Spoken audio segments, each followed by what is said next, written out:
Então, vamos lá. Existe uma questão, né? Vamos dizer, o anjo de luz, o arcanjo, guardião, que a gente chama de Lúcifer, né? Que não é bíblico Lúcifer, mas Sim, ser o portador de luz. Chamamos de Lúcifer. Quando ele se rebelou, ele não se rebelou no céu, ele se rebelou no Éden.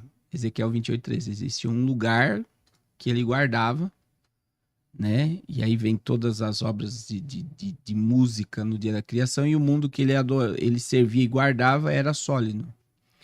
No dia da rebelião, né, foi lançado por terra e o mundo dele foi destruído por causa da iniquidade que se achou nele. Biblicamente, Deus criou o homem, né? Colocou o homem no Éden, o Éden vegetal, o mundo que... O Éden era muita gente acha que o jardim do Éden era o planeta Terra, né? Biblicamente, o Éden é um jardim plantado na terra, que é exatamente no Iraque. Então, o Éden era um local, né? Por que era o Iraque? E que existe e que está sendo protegido até hoje. E lá no Iraque, por que é o Iraque? Porque o rio Tigre e o rio Eufrates, que está no Iraque, eram rios que passavam dentro do jardim do Éden, né? Então, é o berço da civilização que a gente aprende na escola sobre a Mesopotâmia. A partir do momento que o pecado entrou na terra, a terra foi corrompida. Então, Isaías 24, versículos 5 e 6, a Bíblia diz que a terra está contaminada e amaldiçoada por causa do homem. Então, assim como Deus destruiu o mundo de Lúcifer, Deus vai destruir a terra.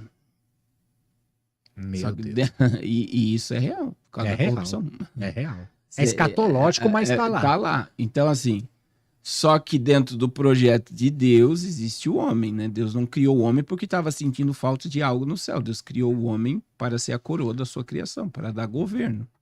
Função da criação, domine sobre o peixe, sobre o mar, sobre a terra e sobre o céu.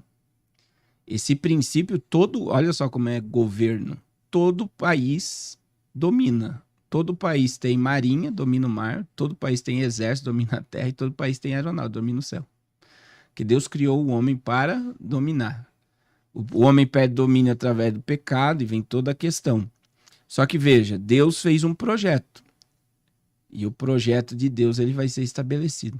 E mesmo com o pecado, Deus não tirou a governança do homem. Não. Isso é tremendo, né? Cristo veio devolver o que Adão perdeu, né? Estabeleceu o reino. Agora veja que coisa interessante. Isaías 46, versículo 10. É tremendo estudar isso. Lá está dizendo, é Deus testemunhando dele mesmo. E Deus diz assim, Isaías 46, 10. Eu anuncio o fim desde o princípio. É por isso que eu amo escatologia. O que a Bíblia está dizendo? Como é que você anuncia o fim de alguma coisa desde o princípio? O que isso significa? Que antes de Deus começar qualquer coisa, primeiro ele terminou. O Apocalipse é o fim da história. Meu Deus. E antes de Deus começar o Gênesis, o Apocalipse já estava escrito na mente de Deus. E aí existe uma chave no Apocalipse, que a gente acha que Jesus morreu no ano 2030, né? É do ano 33, né? Da era cristã, Jesus morreu no ano 33. Mas olha que interessante. Apocalipse 13, 8, a Bíblia diz quando Jesus morreu. E o que significa? A Bíblia diz que o Cordeiro morreu desde a fundação do mundo.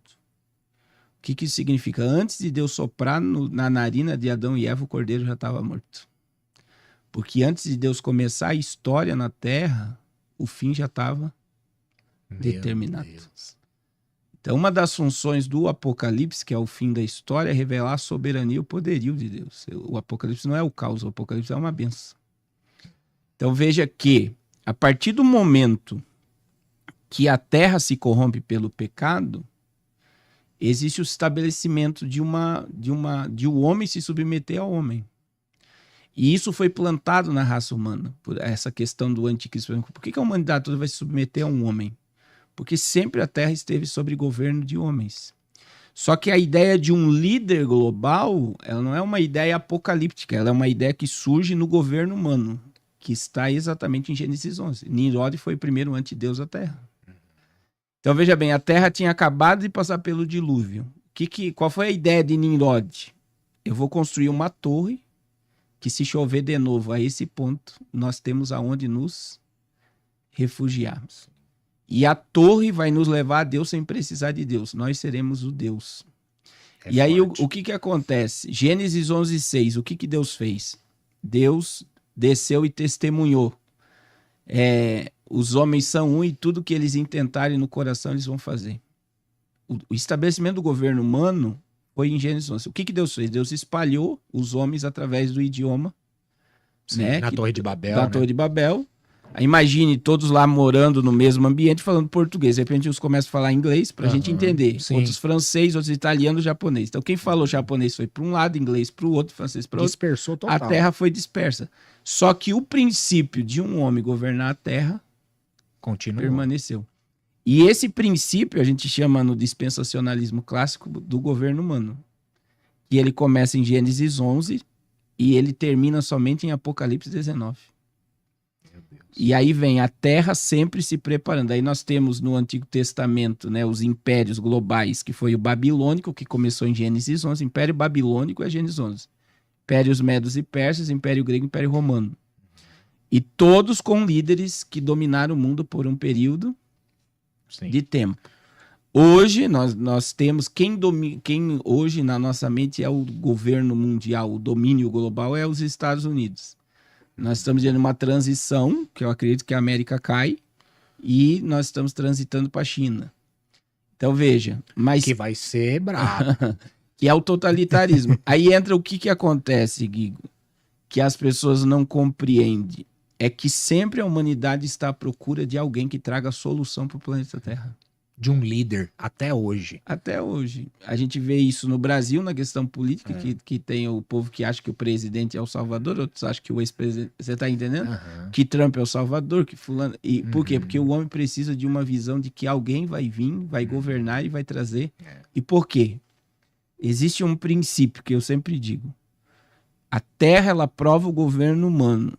Após o Armagedon, quem vai governar a Terra, a ordem que vai trazer ao caos, verdadeira ordem, a verdadeira utopia que se prega de um mundo melhor, um mundo de paz, um mundo de segurança, só vai acontecer quando o governo humano cair. Que é a batalha do Armagedon. Quando Jesus vier, todos os governos do mundo vão ser destruídos. Daniel capítulo 2, versículo 42 a seguir, ele viu lá uma pedra sem mão lançada na estátua. A estátua é o governo humano. A estátua cai e a pedra toma a terra inteira. Jesus é a pedra, por que ela é sem mão? Porque não existe manipulação humana no governo de Cristo. Ele vem. Então veja, dentro do princípio escatológico, o diabo veio e trouxe a terça parte. Jesus veio sozinho e venceu o diabo e todos os demônios, o mundo e o pecado sozinho. Jesus estabeleceu um reino através da igreja, que hoje é invisível. O arrebatamento vai honrar esse reino, que é o tribunal de Cristo. O reino vai ser galardoado e vai se sentar à mesa com Abraão, Isaac e Jacó.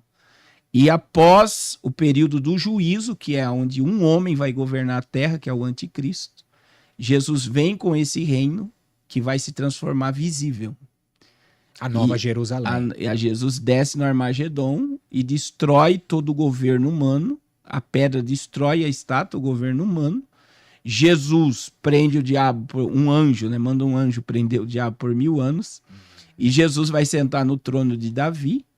E todos os povos, línguas, tribos e nações receberão o reino de Cristo. Então, eu sempre digo que não existe paz, prosperidade e segurança na terra em nenhum momento. Só haverá após o Armagedon. Quando o governo humano cair.